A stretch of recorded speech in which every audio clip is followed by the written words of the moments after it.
Hello, everyone. I'm Mimi Lichtenstein, and today on Adventures in Luxury Travel, I'm delighted to have David Lee here with me, not only because he is an expert on Cuba, but also because he and I went to the same business school. So he's the first person I'm getting to interview on the show that shares an alma mater with me. So, David, welcome. Thank you very much. It's really nice to be here. Well, I'm super excited. You and I had a lot of fun preparing for today, and I'm very, a lot of people are, I think, mystified a little bit by Cuba and can I go, can I not go, and rules and all that. So today we're going to not only talk about all the amazing experiences, but also the fact that Americans can go to Cuba, and David's going to talk to us about how you do that. For sure. You have an interesting background in terms of your first trip to Cuba and what got you so interested in the country. Tell us a little bit about that. Yes, that's true. And I know we got a lot to cover in a short amount of time. And when I sometimes I start going down that path, and I'll I cut can you off. talk about it for quite a while. But so beyond just the fact that yes, we went to the same business school, I've been an entrepreneur for a long time. I ended up living in Central and Eastern Europe and built a telecom company there, and was fortunate enough to sell it and moved back to the US. And it was kind of like a situation of what's next for me. And I really wanted to, I was in a position where I wanted to do something that was more, let's call it passion over profit. And it was literally just a lucky situation. I was invited on a humanitarian trip to Cuba, and with a group of doctors who were bringing pharmaceutical products and such. And this was about 11 years ago. And Cuba was on my list of places to go, but like many Americans even today, I looked at it like forbidden fruit. I didn't know that you could go there. Certainly not legally. I didn't know what the situation was exactly. I knew quite a bit about, let's say, the history, more recent history, like since the revolution and the politics and that sort of thing. And I was just not prepared for, we flew literally on an American Airlines chartered plane from Miami. That was eye-opening for me too, because I thought we had to go from another country. It was a completely legal trip. And then landed in Cuba, and I was just blown away. First of all, you're hit by the city of Havana itself. I mean, this is a major European city. It does look like it's quite dilapidated because of what's kind of gone on in the last 50 years. But other than that, I mean, this is European architecture, a massive city, nothing like you would see anywhere else, in the Caribbean. Yeah. And then you meet the people, and I call it the land of highly educated, incredibly warm, magically artistically talented people. That's the fastest way for me to sum it up. That's a good sum. I knew I wanted to come back again. That's what I knew. Did I think this would become a business? No. I just knew I wanted to come back again, bring family and friends, show people this amazing place. And I had just scratched the surface and wanted to go deeper. And basically what happened was I could not find a company that could deliver Cuba to me in the way I wanted it, which was private, custom, more off the beaten path, deeper dive, more cultural, not your cookie cutter big bus tour where you're just traveling around to the typical guidebook sites and that sort of thing.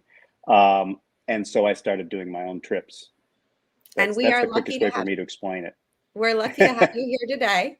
So I'm going to keep going because we want to learn all about Excellent. all this knowledge that you have in your head. So first, we just have up a map, as we always do. Cuba, everyone knows, is in the Caribbean. Just give us kind of the highlights of the cities that you would go to. Havana is a no-brainer, but outside of Havana, where else might somebody want to go? Well, first of all, I'll also touch on just the size because it's I think people can realize it's large. And again, we could zoom out, which we can't here, and you saw the other islands juxtaposed against it. I mean, it's a massive, massive island. It's basically the length of California from end to end. Not the width, but certainly the length. It would take, from all the way from, let's say, the west side there, going all the way to the full eastern coast. And you don't see the cities listed there, but I know people have heard the name of Guantanamo, for example, where we still have a base. That's all the way on the far eastern side, and then there's Santiago de Cuba there also, which isn't listed, but that would take about a 14-hour drive, just to put things in perspective. Okay. And right now, there are only flights to and from Havana when you're going, to the United States. So this also kind of informs kind of what you will see and do and how much time it would take. Because if you literally wanted to circumvent this, this whole island and go all the way from Havana all the way to Santiago, like I said, it's, you're going to need about 10 to 12 days minimum.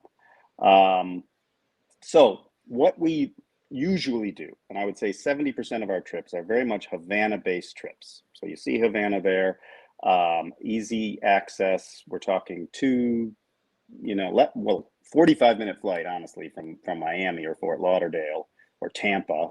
Many of the cities in Florida have nonstops, and maybe a 2.5 to 3 hour nonstop from New York.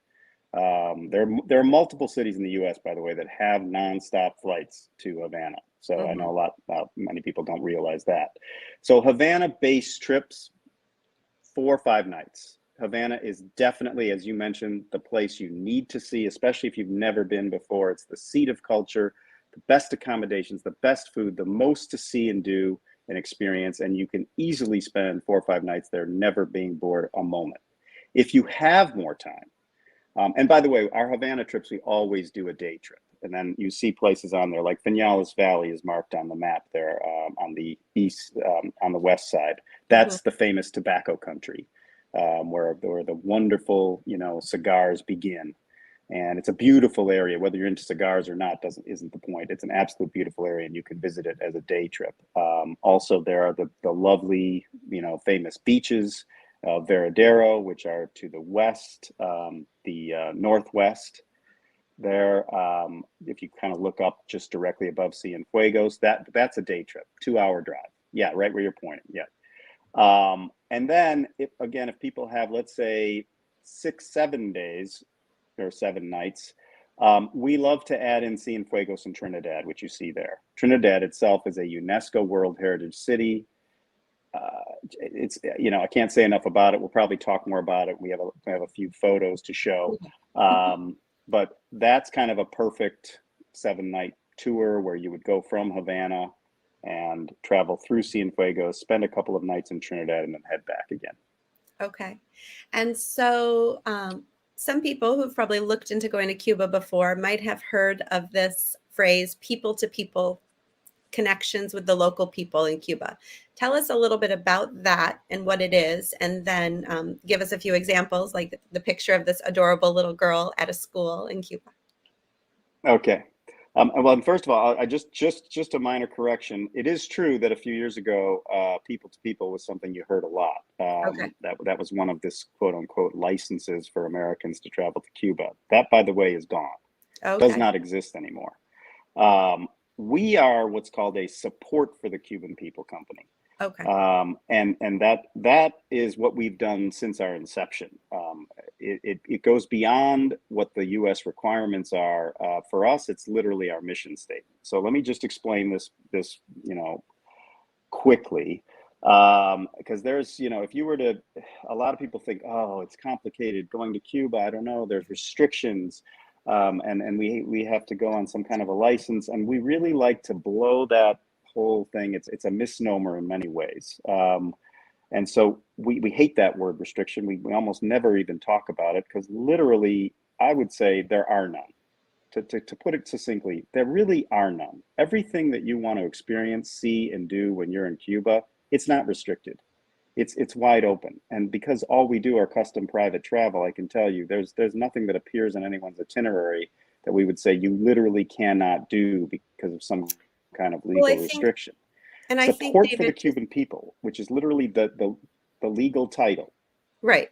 Yeah. Well, I think the difference is that it's not the same type of a Caribbean vacation, for example, as the other islands. And for example, a European might just go to Cuba and sit on the beach, and luxuriate for the week. And that's not really the reason that Americans go to Cuba. So there's a little bit of a difference. Let me say, I would say just sitting on the beach, if you were to go to Cuba just for that purpose, and there are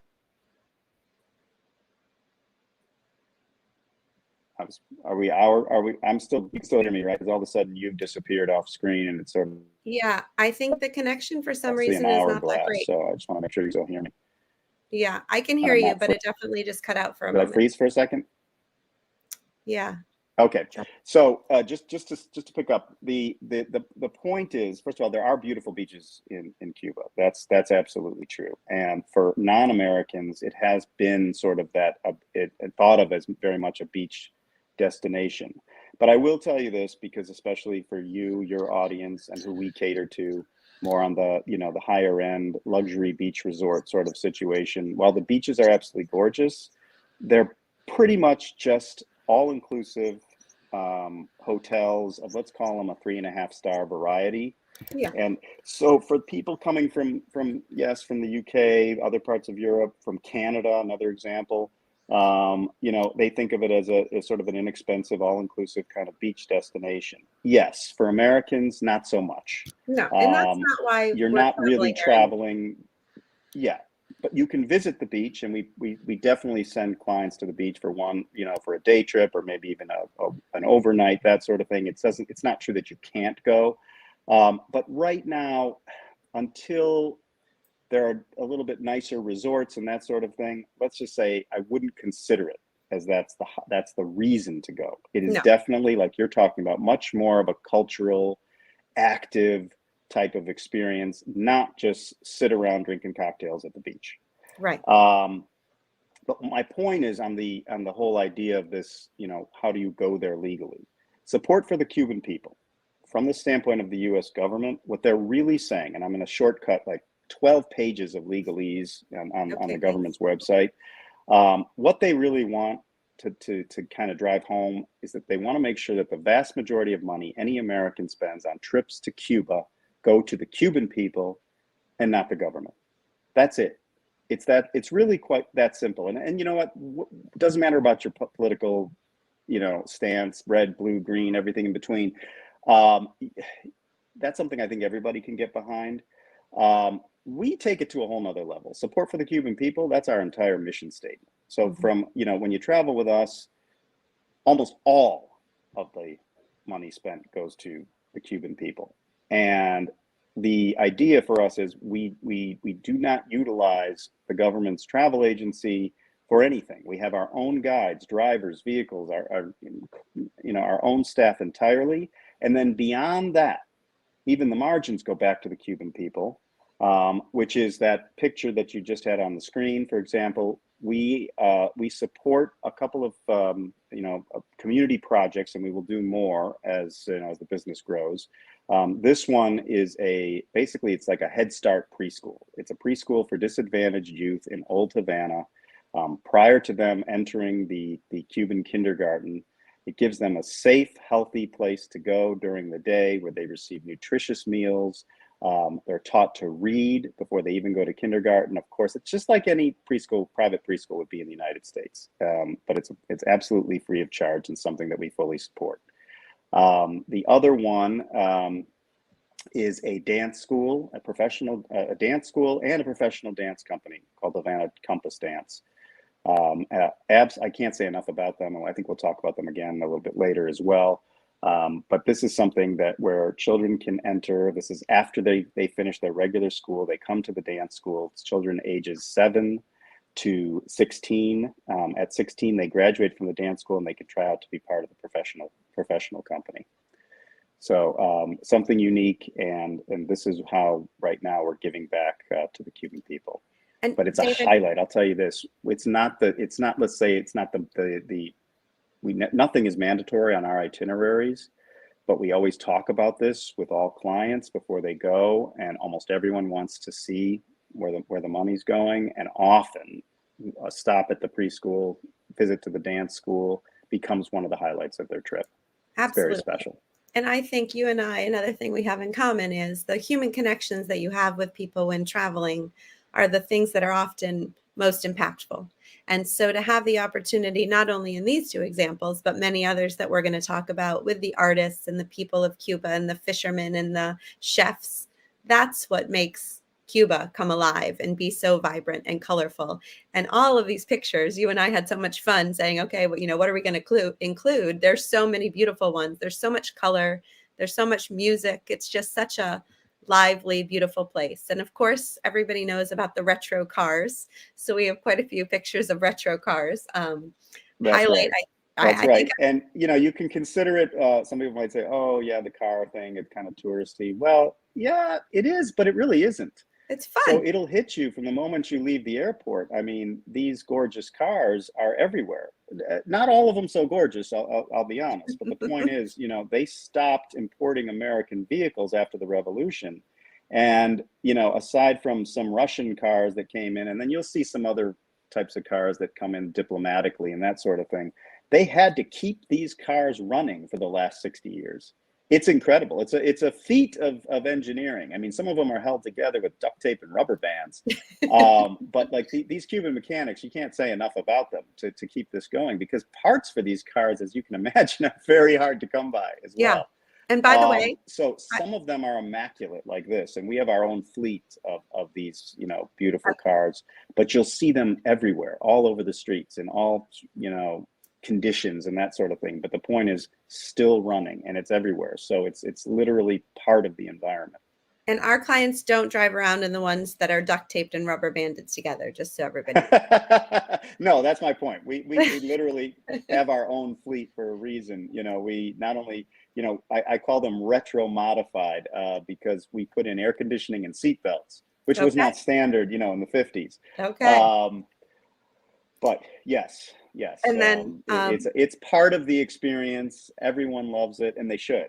yeah, You can't say so 100%. Well, without a doubt. one of my favorite things too, particularly for families, but for anyone, is unconventional transportation and unconventional accommodation. And so driving around, right, in like a 57 Chevy convertible is definitely unconventional for Americans these days. So, Right, um, right. and This is true. we both know that dancing and salsa and music is a big part of the culture down there. This photo happens to look like these people are just having some impromptu, salsa lesson next to their their antique car.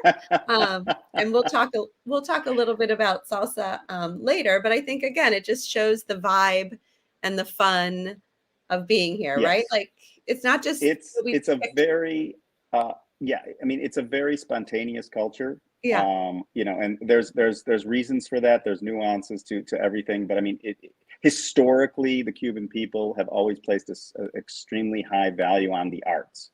So it's music, fine art, dance, especially, all of that is something that, a Cuban family, the type of pride they would take if they have a parent has a child who excels in music, dance, or art. It's like we might look at, someone who's a famous doctor or something like that.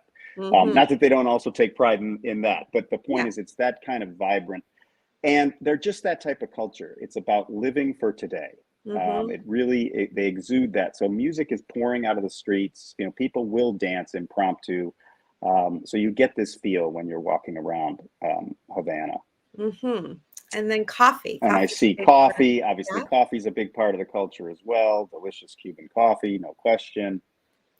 um, and more music and dancing. And so these particular ones, obviously it's a warm weather climate. So there's a lot of opportunities for music out at outdoor venues, which personally I love. I live in New Hampshire where it was Yes, minus 30 wind chill the other day. So something like this is super appealing. When you're absolutely. going to go see the music, some of it, I think you said, it's just sort of on the streets, right? You have street performers who are just out there playing music, and then there's more established places. Exactly. It's a combination. So you'll certainly have street music, music in bars and restaurants during the middle of the day, outside, like you said.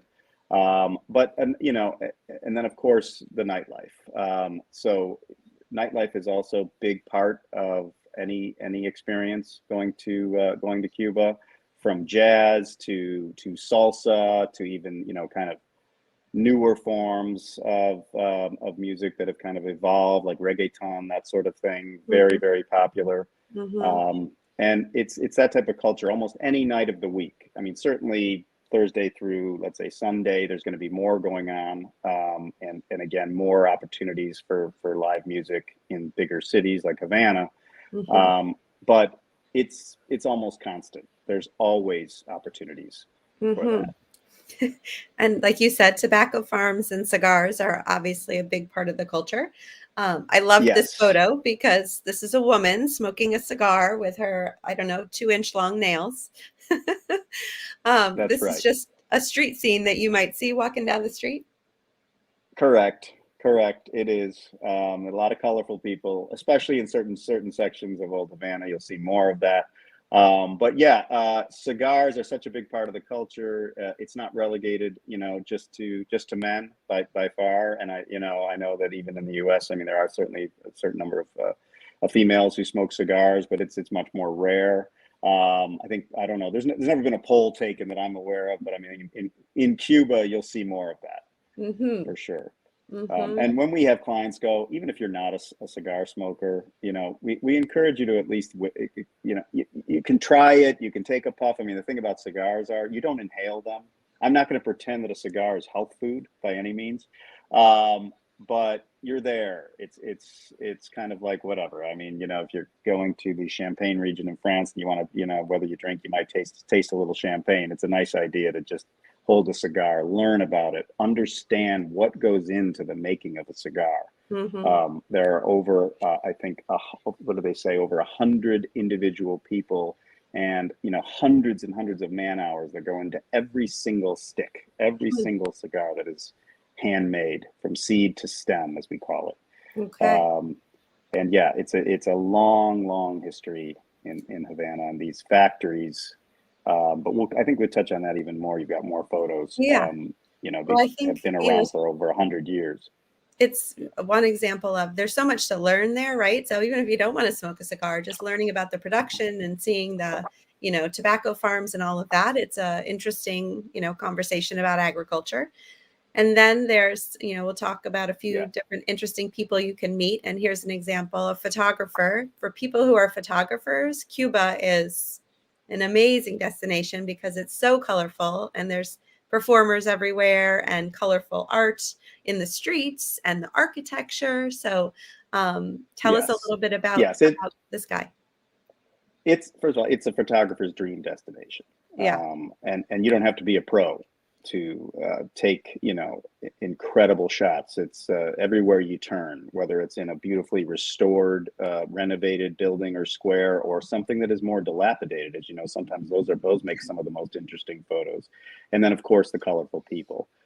So it's that kind of thing. Like I said, every street corner, everywhere you turn and look, there's another photo waiting to happen. And you don't have to be a pro, just your iPhone.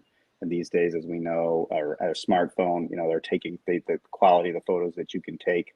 The guy that was in that picture, his name is Nelson Ramirez. He's one of the most famous Cuban photographers, good friend of ours. And what we do is, for those who are more interested in photography, first of all, we're happy to, anyone can come. We'll have a private studio visit to see his studio. His work has been displayed all over the world and all the top galleries in the United States as well.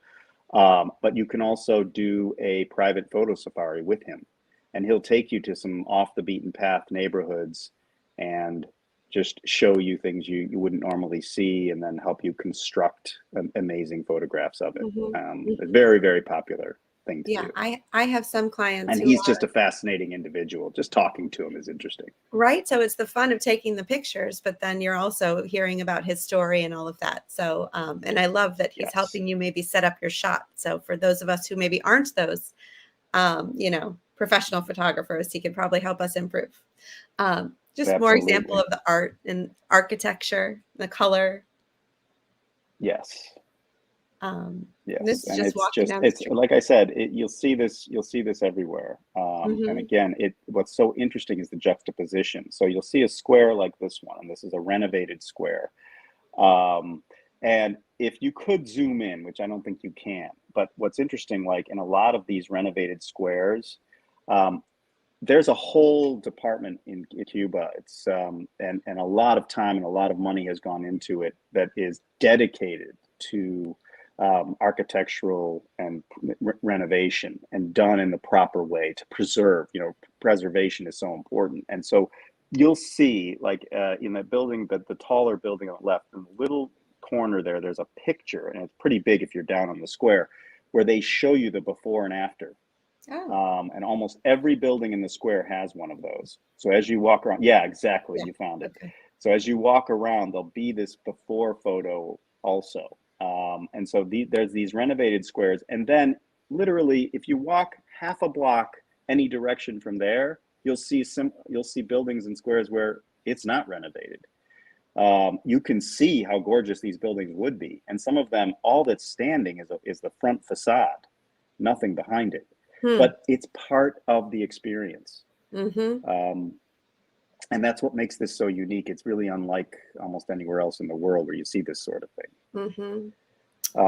Okay, now we've jumped to, do you want to tee it up or you want me to? No, you go for it. Yeah. So A this famous is president. actually, yes, very famous. So this is actually the inside of I think the living room of Ernest Hemingway's home just outside of Havana. And it's really only about a 20-minute drive outside of Havana. For those of you, many of you probably know this, that Hemingway lived for decades in Havana. It was certainly his most favorite residence. He wrote, several of his most famous books there. One of the most prominent is Old Man and the Sea, which literally the whole setting takes place, just a few miles away from where this home is. And Hemingway is quintessential Cuba. Because the things that he was so passionate about, in addition to the writing, was just people and life and the vibrancy of it. Also, to be quite honest, alcohol was a big part of Hemingway's life. And so the daiquiri, the mojito, these are beverages that were invented in Cuba. And you can't escape Hemingway when you go there. So whether for people who are really into it, we do very specific kind of Hemingway based, we'll do a whole day just based on Hemingway. But no matter what, you're out there drinking. We go to some of his most famous bars, literally like the bar where the daiquiri was invented and the bar where the mojito was invented. And there's like a bust of Hemingway where he used to sit. So, it's an interesting part of the culture. For sure. And for those people who are, Hemingway fans or, writers or English literature, it's a really interesting place to just go and sit where he sat, right? And be surrounded by absolutely. the inspiration. Yeah. Yeah. More colorful, vibrant art performance. This is actually the dance company at their headquarters. This is where the school is. Okay. That I had mentioned earlier.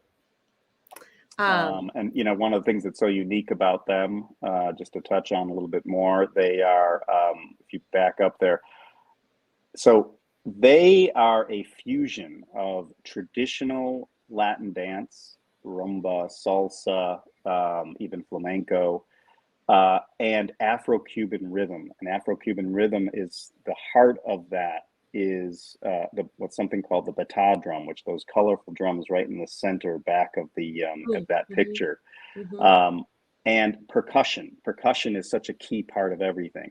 So what's unique is they fused the traditional Latin with the Afro-Cuban rhythms, and they taught all of the dancers how to play percussion.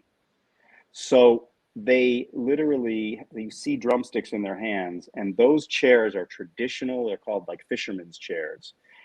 The guy who is one of the principal choreographers of the group is also an artist. He painted all the murals that are back there in the back of the studio. He builds these chairs himself and paints on the chairs. And while they're dancing, and I can't explain it really, but you have to see the video. We have videos on our website, and I'm sure you're gonna have some links to these videos of them performing. It is so high energy, you can't help it but be moved by this type of presentation. They're fascinating. I actually wanted to start this whole show with some live Cuban music just to get us in the mood, but I didn't. But we will put some. Maybe we can end it. We can end it with that. We're all going to want to go to Cuba. Okay, so boxing, sports. big part of the culture. Yeah. So many Olympic champions have come out of Cuba. And again, look at this. I mean, the picture says it all. I mean, this is a famous historic boxing gym. it's outside. It's basically got a sheet metal roof over the main boxing ring, and we love taking people to see it. We'll have them participate with some of the boxers if they would like, and do a session, for an hour or two.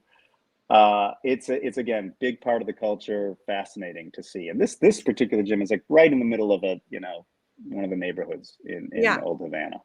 And that's what's so great. There's just super, outside, informal, walk by, you can check it out. Absolutely. I happen to Yes. have two teenage daughters who took boxing class when we lived in Madrid, so we're there when we go to Okay. Cuba. Good. Perfect. And Tastings. okay, and this is actually a rum tasting that is Yeah. going on in this photograph, and it's not just people sitting around smoking and drinking. That's what it looks like, David. They are sitting around smoking and drinking. But so again, rum, and we already talked about cigars. Such a huge part of the culture, as is rum. This is the island of rum. Rum and cigars go together. If there's a symbiotic relationship there, and I can talk about this also for an hour on its own. The same locations that grow the sugar cane also grow the best tobacco. It's and so literally, there's nothing better. I know a lot of people that smoke cigars tend to think, oh, I'm going to drink a bourbon or have a scotch or something with my cigar. Let me tell you, fine. We're not talking about rum that you make a rum and coke with, or a daiquiri. That has its place also. We're talking about these fine aged rums. Some of these Havana Club rums, for example, that are in the picture, are aged 25 to 50 years. These are sipping rums. Nothing goes better with a cigar than that. Mm-hmm. So we have the head, one of the directors of Havana Club that will come in and join with our groups, whether it's two, it doesn't matter. It doesn't group, it can be two people, it can be a group of friends, and we'll do a private rum tasting, often in a tasting room that's not open to the public at the Havana Club facility itself, or we'll have him come out and come to a restaurant and do it, Mm-hmm. like it's pictured here. Mm-hmm. Love it. Super Something fun. that almost everyone really loves.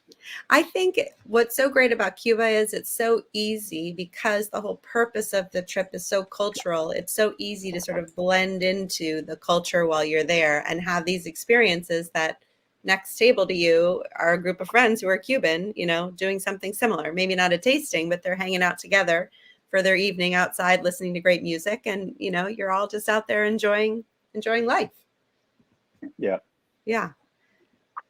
Okay, Exactly. so this is a little bit further removed, but I think it's a UNESCO heritage site, right?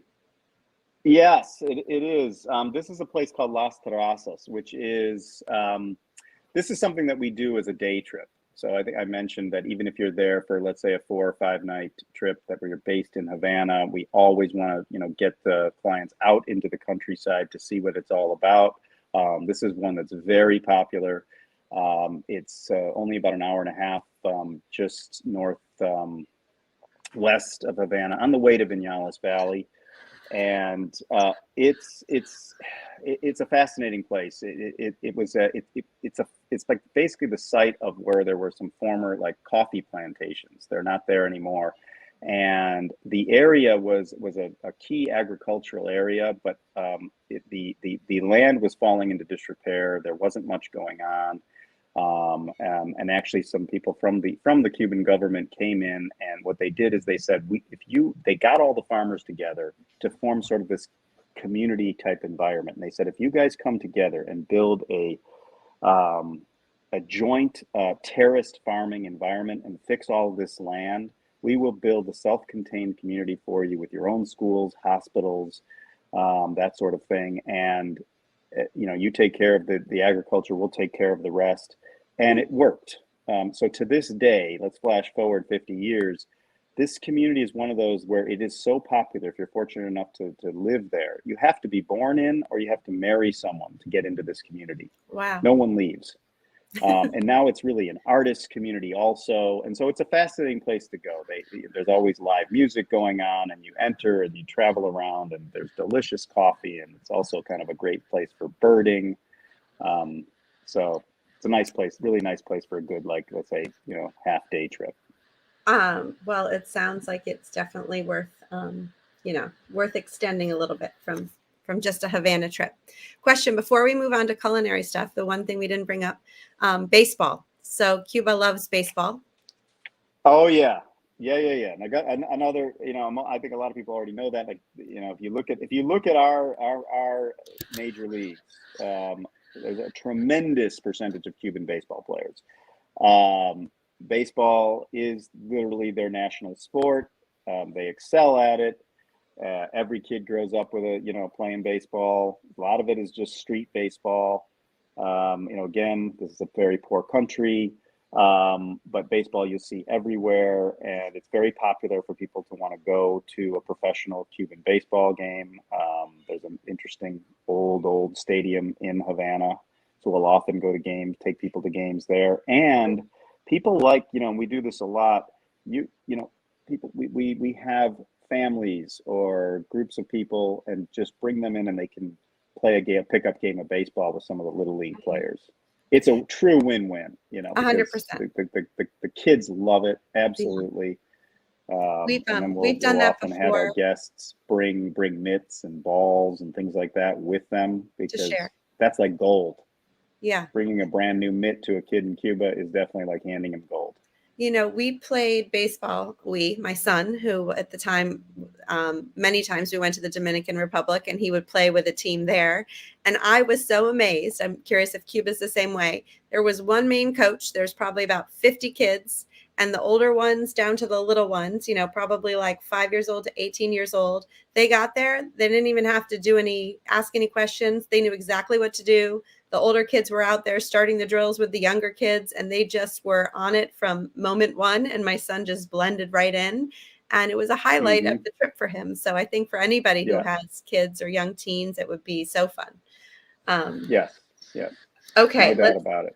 We're going to show and listen to just a really short portion of a video that we'll also link to in the comments, because David and I both love food, and food is also a big part of Cuba, and he wanted to specifically share this part with you guys. So today, Chef Ernesto took a time to prepare a delicious and generous portion of ceviche with the use of fresh lime juice, corn grains, and purple onion, also adding dried fruits, altogether resulting in a flavor blast only rivaled by the scent of a splendid grilled lobster smoked on charcoal and set on a bed of vegetable slices.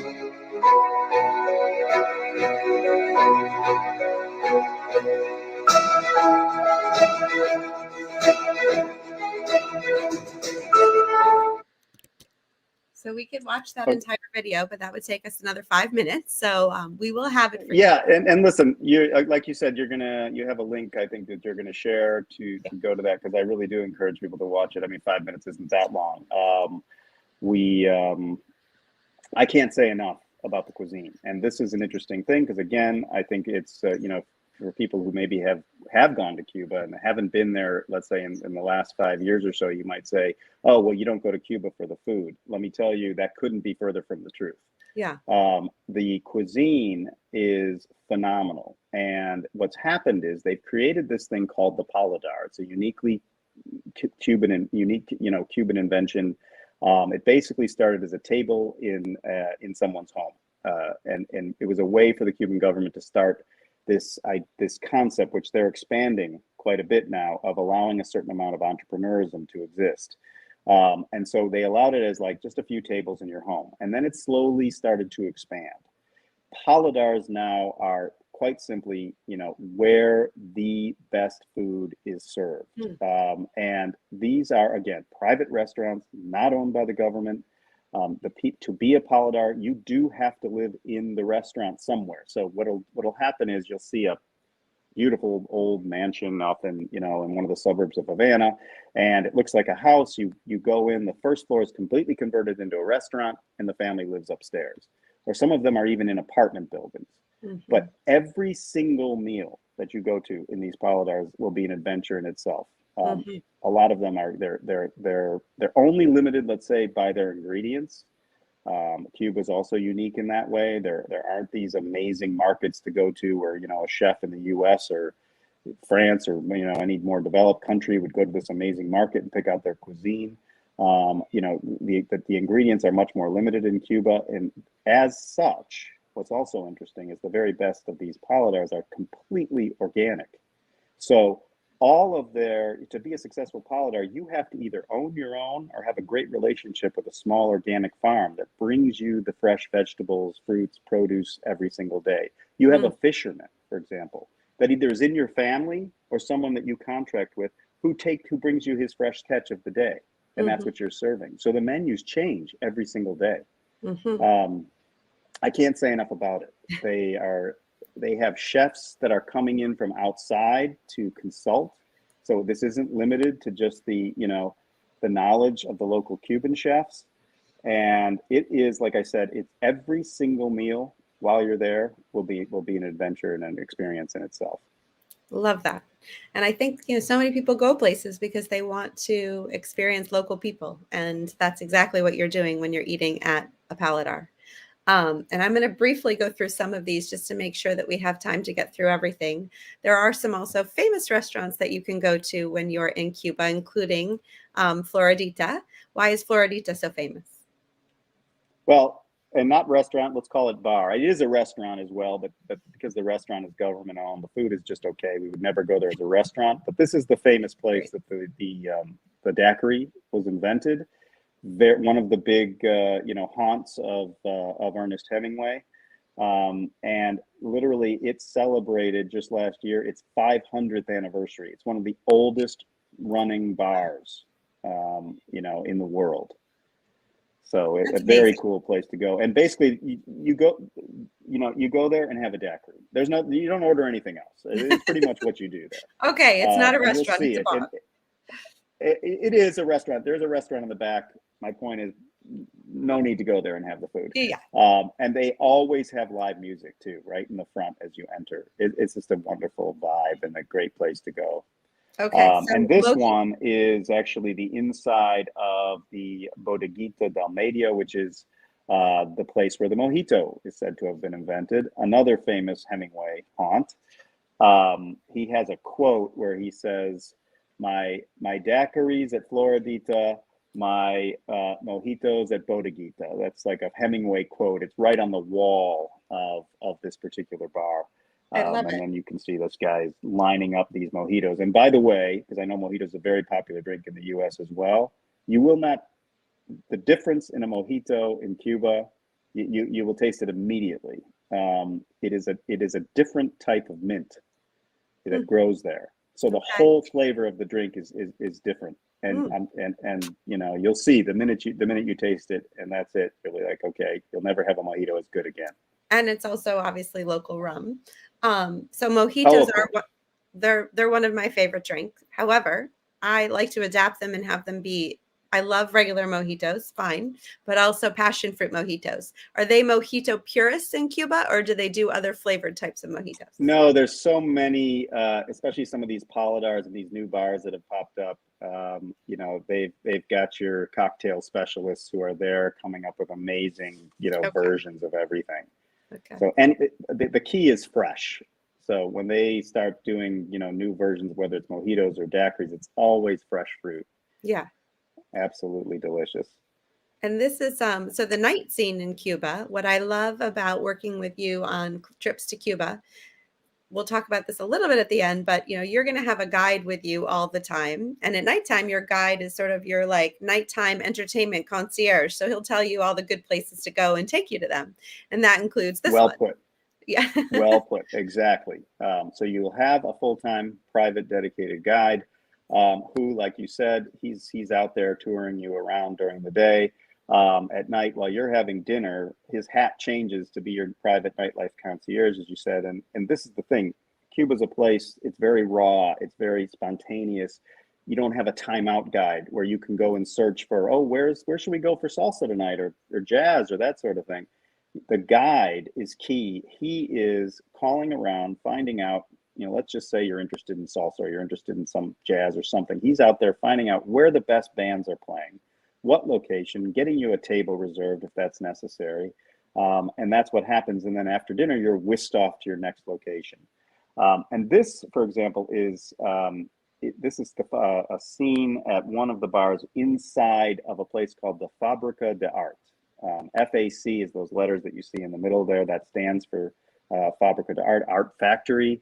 One now becoming, and it's listed on like all these lists, New York Times, everybody, like one of the top nightclub bar facilities that you should be on a must-see list in the world. It's that famous now, and it just opened up a few years ago by a famous artist and a musician. They came together and took over this old cooking oil factory, and it's this mixed-use space with an art exhibit that changes every month, multiple bars, performance art, live bands. Can't say enough about it. It's just an amazing place to go.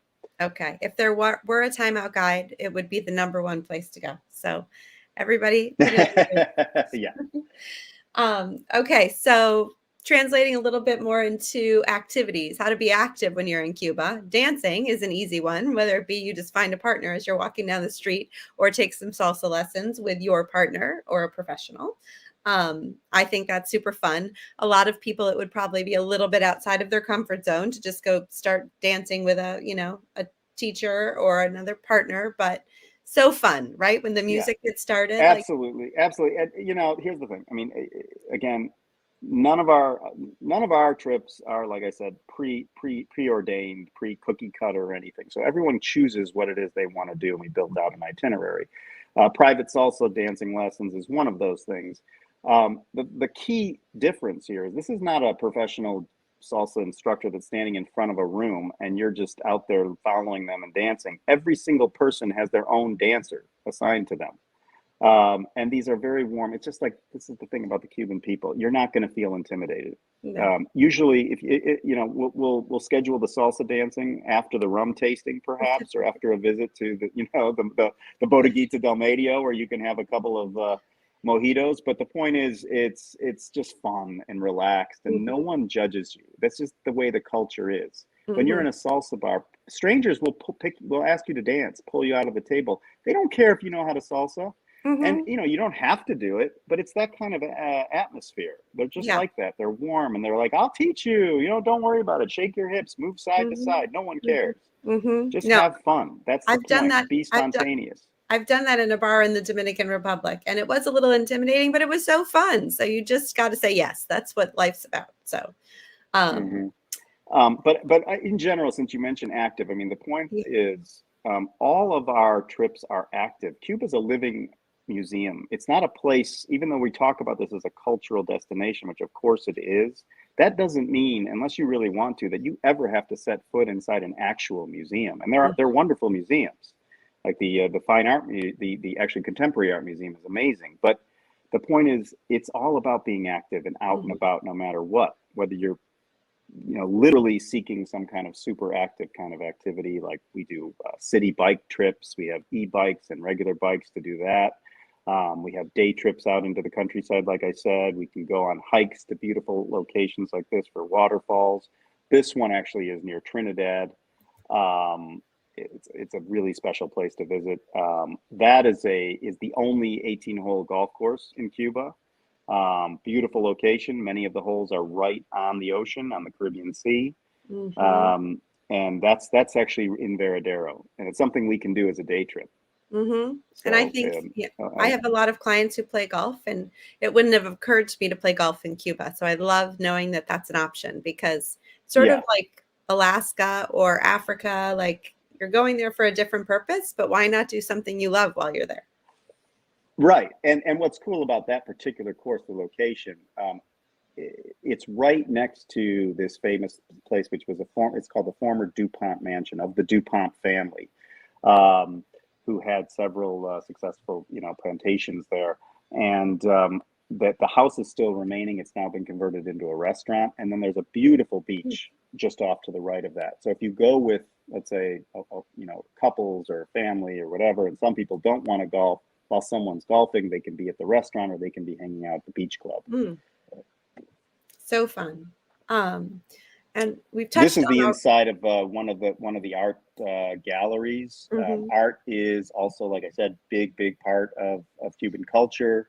It's really having its day now. You know, this is not so there's a combination in Cuba of well-known, well-established artists who are again exhibiting all over the world, emerging artists. But the difference is when you go to Cuba, this is not gallery focused. You're actually going to their home studios. You're meeting Mhm. the artists themselves. You're seeing their works, sitting down, having a drink or a coffee with them, learning more about their lives. That's what the art scene is all about. So even Mhm. for people who are not, you know, we have a lot of trips for like art collectors, and they want to spend, you know, a day or more just going around to galleries. But even for those that aren't, it's always a nice experience to at least visit Mhm. one gallery And or these are one just of the artist studios. some examples of, we talked about all the interesting people to meet. I know you have your friends with, former diplomats and architecture professors, all Yes. sorts of historians. So whatever someone's interest is, we find them people to talk to that would be interesting for them to learn from. Absolutely. It's again big part of the journey and the experience. So you have your guide who is a fascinating person themselves, and of course they Yeah. speak fluent English and they're highly educated and fun. Every day you're going to be meeting, you know, Cuban people from different walks of life who will spend time with you. Yeah. Um, and so regarding accommodations, we're not going to do what we usually do and say, here are our favorite luxury hotels. It's more about, I'm going to show a few photos. So for people who are listening, you can always go and see what they look like, staying in these, there are two options, as David likes to tell me. These are the very locally owned homes that people are staying in. Still beautiful. And then there's also some more luxurious places. Correct. Accommodations run the gamut from your full, like beautiful, true luxurious 5-star hotels, like that one with the rooftop pool. And then there's these boutique, we call them boutique hotels, which are very boutique. It'd be like Mhm. a fully renovated mansion. Every room is unique and different, but even the biggest of those has like 8 to 10 rooms. Mhm, mhm. So sometimes we'll do a buyout depending on, you know, if it's a Right. large family or a big group, Yeah. we'll do a buyout of those places. But I yeah, love this photo. the choice is yours. This is one of my favorite photos because it's a picture of at least three convertible, antique cars with people all raising their hands, Right, driving down the highway together. It right. looks super happy and kind of And like you that's feel like you actually, you want to get. know, some of our clients, and one of the things we do, we have our own in-house photographer, and so we will have her. You can choose, and we'll have her often like either follow us like your private paparazzi during the day on a day Yeah. tour, or actually have her in a chase vehicle, and while they're touring around on like this is on the Malecon in convertibles, and she'll be photographing them. Hmm. Um, they're priceless photos. Yeah, absolutely. Well, let's just touch on a couple things before we wrap up. One is Okay, money. Tell us a little bit about how money works. There's no like ATMs where you just go get cash out, right? that's correct. So that's one of the nuances certainly of travel to Cuba. This isn't yet a location where you can simply, you know, book a hotel and get on an airplane and go, and not just because of the quote unquote U.S. kind of restrictions. One of the big ones is that they do not accept credit cards, U.S. credit-based credit cards in Cuba. There's no ATM machines you can pull money out of. So of course when you book this, you know, through Mimi and we put this whole thing together, you're definitely taking care of 90% of all your expenses safely using a credit card here in the United States. But that's the point is that you you aren't you know able to just simply go around with cash, not anymore. And it used to be this thing where they had this convertible currency and you had to get a hold of that. The good news is that's gone now, and there's one currency, it's called the Cuban peso. um, but when you're actually traveling in Cuba and whatever you haven't prepaid in advance, the places that we take you to, these beautiful restaurants in Paladares, for example, they'll accept US dollars. Okay. So so from that standpoint, it's actually quite easy. Super easy. Nothing for anyone to be concerned about. And what Yeah. about cell phone service? I had a client who asked me, what about using my cell phone in Cuba? No problem. You will connect to CubaCell is the name of the local cell phone company in almost all, especially when you're in the city, you'll have no problem. Cell phone service is great. Of course, as you go further out into the countryside, there might be areas where it's spotty. But in general, every single day you'll be able to receive and make phone calls from your cell phone. While we're on that, let's touch on internet also, because I know that in the past it was very hard to come by. Not so much anymore. Any hotel you stay in when you travel with us, in your accommodations, you will have Wi-Fi with very fine streaming speeds. You'll be able to check emails here and there. You know, the good and the bad, I would say about that. The good thing is virtually no internet when you're out and about touring, and I think that's a good thing. We all need to disconnect and be present. And you know, if you're, let's just say, families with their children, you know, it's like they have to be off of their phones. They're not going to be able to use them when they're out and about. When they get back to the hotel, nope. Yeah, and when they get back to the hotel, no problem. You have internet. Okay. So. And then another unique feature is we talked a little bit about how you have a guide. Other places, you might not have the same guide with you the whole time. You might meet an architecture guide. You might go meet a chef one day. But in Cuba, you have your own personal guide when we plan it, that's with you the entire time. And then we might bring in other people depending upon your interest, but you will have that person with you that whole time. So it's a very so just to be clear, that's how we do it, right? Yeah. So when they contact Mimi and you work with us, that's how we do it. You will have your own private guide full time. And even if you travel to other locations, your guide's going to go with you. This won't be, oh, well, you know, you're going to show up in Trinidad and a new guide's going to meet you and you're starting a new relationship all over. Yeah. So yes, full-time private guide. Yeah, I love that. And I think for a lot of people who are going to a place where maybe they don't speak the language, or it just seems like it's a little bit more of a hurdle to get to than some of the other places, the comfort of knowing that you're with somebody who is 100% trusted and who's there for any question you have or any concern, or a nightclub, or, you know, some dance place that you want to go to at night. He's jack of all trades, or she is. Exactly. And let me be clear too on this, that because some people who haven't done this kind of travel might be a little bit like intimidated or think they'd be smothered by them. The concept of our guiding is this is like travel with a local friend, a very connected, educated, warm, friendly, obviously fluent in English local friend who just kind of wants to bring you into their world and show you around. That's the concept of our guiding. This is not a professorial person who's sitting there pointing out statues and dates all, you know, and nonstop talking as you drive around. It's not that kind of thing at all. So David, I have a client who I'm often finding those types of guides for wherever she goes. And I've decided to sort of term it a lifestyle guide. So it is telling you about the history and the culture, but it's all about like, where's the cool coffee shop, and where's the best place to go to for dinner tonight and have a cocktail and go out for music. And, you know, it's just more about the experiencing the actual authentic Cuba while you're there. And they're there to show you all around. Right. Yeah. Exactly. Okay. Awesome. Well, thank you. Wealth of information. This was so fun. When are you going? When are you going again? Do you have your next trip there planned? Well, I just returned a week and a half ago, and you know, it is truly my second home. So I'm there, let's say, about 7 to 10 days out of every month. So I'll be back again, I think, in another week. Okay. I'm envious. Well, we'll get you there soon. I'll get there. Important. Well, thank you so much. It's so helpful. I hope that everybody learned something. I know I did. We thank you so much for sharing your expertise. And I know you and I will be in touch. Okay, great. Thank you. It was a pleasure being here with everyone.